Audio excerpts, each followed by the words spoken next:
Sí, buenos días. Mi nombre es Nelly Montealegre Díaz. Soy fiscal especial para los delitos de violencia contra las mujeres y trata de personas de la Procuraduría General de la República. Y pues bueno, les agradezco mucho que me den esta oportunidad de compartirles un poco de lo que es la trata de personas y cómo este delito tan lamentable y tan lacerante para la humanidad afecta a las niñas y a los niños. La trata de personas utiliza como un grupo vulnerable muy importante a niñas y a niños, justamente por la rentabilidad del propio ser humano. No es como las armas o como las drogas, que en una sola venta se agotan y que tienen que ocupar a alguien para trasladarlos. Tienen que ocupar a alguien que traslade la droga, tienen que ocupar a alguien que traslade las armas. No, estas víctimas se trasladan solas y es menos riesgo de que las puedan perder en el camino, y entonces por eso es muy rentable. Y niñas y niños, cuando estamos hablando de un esquema de explotación laboral o sexual, tienen una especial utilización. Es decir, hay, por ejemplo, en el campo hay ciertos frutos o legumbres, como son los tomates, que el tomate cherry muy pequeño, tomado por manos adultas como las nuestras, podemos lastimarlo o mayugarlo.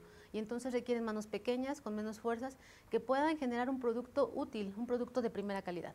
Y es ahí donde se vulneran constantemente a niñas y a niños. En estos espacios donde la pobreza, pues evidentemente es un factor de vulnerabilidad, del cual se aprovecha el tratante para utilizarlos y pagarles una cantidad mínima por el trabajo que ellos realizan.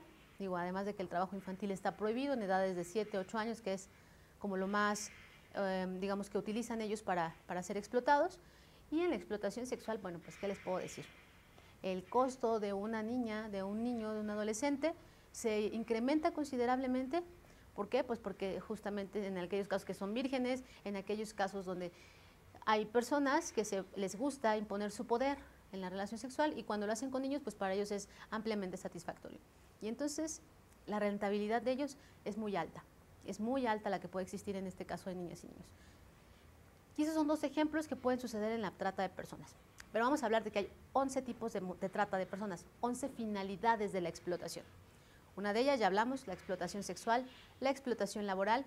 También tenemos el tráfico de órganos o tejidos, que también se ha hablado mucho de esta extracción de órganos o tejidos, obviamente ilegal, pero pues ¿qué órgano tan más puro puedes encontrar que el de un niño o una niña? Ya los adultos, ya nuestros órganos están desgastados o afectados por alguna circunstancia, y en niñas y niños tienen otro esquema, sus órganos mucho más saludables. Y además tenemos el tema de adopciones ilegales.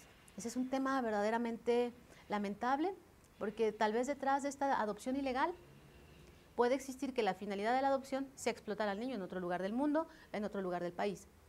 Y si estamos hablando de una adopción ilegal, también probablemente el origen de esa adopción sea haberle sustraído, haberle secuestrado al hijo a otros padres. Y entonces estos esquemas también suceden con cierta frecuencia. No en balde, últimamente se han realizado ciertos operativos donde de pronto no se sabe cuál es el origen de los niños y tampoco se sabe cuál es el destino. Principalmente en casas hogar, en lugares de resguardo de niños, en refugios, en albergues, donde no hay un control de cuántos niños ingresan y cuántos niños egresan y a dónde egresan y con quién egresan. Entonces este es un mecanismo muy interesante, porque creemos que si una persona quiere tener a un hijo, pues sabe dónde acudir. Hay mecanismos legales para hacerlo. Sí son tal vez tardados, pero bueno, evidentemente tienen que agotarse por un mecanismo legal. Y utilizan las adopciones ilegales tal vez quienes no quieren sujetarse a un proceso legal porque no reúnen los requisitos, o porque en realidad ellos no quieren adoptar a un niño, sino quieren explotar a un niño, y entonces se valen de estos mecanismos para hacerse llegar de niñas y niños. Este es un tema también muy interesante. La condición de siervo de servidumbre, eso también es muy importante. Estos lugares donde principalmente son en las áreas rurales, donde contratan a la mamá, a la niña y al niño para hacer las labores de, no tan solo del hogar, de las caballerizas, del campo, y son niñas y niños que son explotados y que nunca terminan de pagar las deudas. Es decir, les pagan supuestamente por hacer estos trabajos, pero además tienen que pagar la renta y tienen que pagar los alimentos. Entonces, al final del día, lo que acaba ganando la mamá y los dos niños no alcanza o no es suficiente para poder pagar la deuda, y pagan una deuda eterna. Y después se van incrementando esas cargas hacia tener relaciones sexuales con el patrón o con alguien del nivel del patrón. Y entonces eso también se va incrementando en las comunidades rurales principalmente. Otra modalidad de la trata son los matrimonios forzados o serviles. Estos matrimonios, ¿no?, que todavía se habla mucho en México, en ciertas comunidades donde el uso y costumbre es que la hija está comprometida para casarse con alguien o alguien que la ve y le gusta, va y paga por ella con algún producto, con una vaca, con una caja de cervezas, con un dinero, con un carro. Y entonces la jovencita es entregada a esta persona sin haberse enamorado de ella, sin haberse siquiera conocerla o estar de acuerdo, ¿no? Ella tiene que establecer un matrimonio con esta persona. Y estos son los casos que se investigan en la trata de personas. También existe la explotación sexual para pornografía infantil, que ese es un grave delito muy lamentable. En este delito, bueno, pues utilizan niñas, utilizan niños para ser explotados en el esquema de explotación, que es lo que nos preocupa mucho y que seguramente psicólogas y psicólogos de aquí podrían ayudar para poder entender este fenómeno, es que cuando vemos las imágenes de pornografía infantil, lamentablemente nos damos cuenta que estas niñas y estos niños no están cautivos. No es la niña o el niño que lo vas a encontrar con una serie de 4 o 5 niños que probablemente hayan sido sustraídos y les ves las caritas tristes y les ves la carita de sufrimiento. Encuentras indicadores muy cercanos a él. Encuentras al niño con la cuna, la foto de la cuna, donde se alcanza a apreciar el termo del biberón, la leche, juguetes. E inmediatamente tú te das cuenta que este niño o esta niña no está en ese lugar para ser explotada, sino está en ese lugar, está en su domicilio, está en su hogar, está en su seno familiar. Y yo siempre pregunto, ¿quién puede acceder a la habitación de un niño? Si no es mamá, papá, los hermanos. Es muy cercano el agresor, cada vez es más cercano el agresor y es cada vez lo que más hemos identificado. Estos agresores tan cercanos, a veces vemos las fotos en el patio de la casa, en el jardín, hasta ropa tendida. Obviamente ese niño no está en un lugar secuestrado, ¿no? Está con su familia, está en su casa. Entonces ese fenómeno se está incrementando con una, bueno, no creo que se esté incrementando, más bien están encontrando mucho más posibilidad, mucho más campo fértil. Si estas personas tienen una enfermedad de pedofilia, no pueden acudir a ir de persona en persona, oye, tú también eres pedófilo, tú también ¿quién tienes de material? No. En la red teclean y pueden encontrar un arsenal de información muy importante, comunidades pedófilas, chats pedófilos, blogs pedófilos, y entonces esto está plagando de una manera impresionante. Recientemente la Fiscalía abrió, hace 2 años, abrimos una área de delitos electrónicos, llevamos 34 pedófilos ya en prisión, y nos damos cuenta que es el maestro, que es el hermano, que es el primo, que es el tío, y entonces esto se vuelve muy lamentable. ¿Cuántas oportunidades tiene este agresor sobre la víctima? Tiene infinidad de oportunidades. Y las imágenes que ellos producen las transmiten a otras partes del mundo. También es importante compartir. En México difícilmente encontramos imágenes o muchas imágenes de niños mexicanos o de niños latinos. Casi encontramos de niños anglosajones.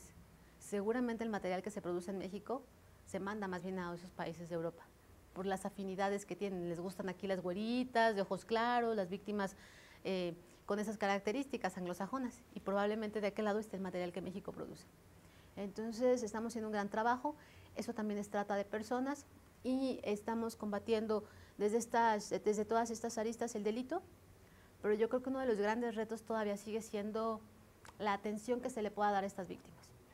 Si hablamos de una víctima de explotación sexual, de una víctima de explotación laboral, de una víctima de un matrimonio forzado, o de una víctima de una adopción ilegal, o de un matrimonio, de una extracción de órganos, tienen un proceso de atención. Pero las víctimas de trata de personas de pornografía infantil, yo creo que tienen que tener una especial atención. O sea, imagínense una víctima de estas características que es explotada, su imagen está en la red, su video de su violación, de su abuso sexual está en la red. Cuando tenga 10 años, 11 años, 15 años, 20 años, alguien va a encontrar esa imagen donde ella participa en esa explotación. ¿Cuál será el tratamiento que tiene que tener una víctima de estas características que ha sido constantemente vulnerada y que en cualquier momento en la red es una víctima latente? Porque los pedófilos se intercambian constantemente imágenes y además con esto las van a estar vulnerando sin que ellas se enteren.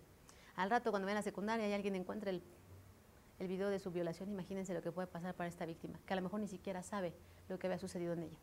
Ya hemos tenido casos de esos, donde son tan pequeñas ellas que no se acuerdan, hasta que de pronto ya más grandes ven sus videos, ¿no? Esto es muy lamentable, yo creo que es un esquema que hay que ver qué posibilidad de tratamiento existe para ellas. Sigue siendo un reto, yo creo que de la victimología a este tipo de víctimas, y esperamos que aquí también puedan encontrar alternativas para ayudarlas, porque hoy día no existe este mecanismo de atención para ellas. Son las terapias psicológicas tradicionales, pero cómo fortaleces a una víctima que de por vida puede llegar a ser vulnerada en cualquier etapa de ella. Entonces esto creo que es muy, muy importante. Pues por mi parte es todo, quedamos a sus órdenes en la Fiscalía Especial para los Delitos de Violencia contra las Mujeres. En caso que tengan este tipo de dudas y que podamos apoyar en la investigación, por supuesto estamos a sus órdenes. Muchas gracias.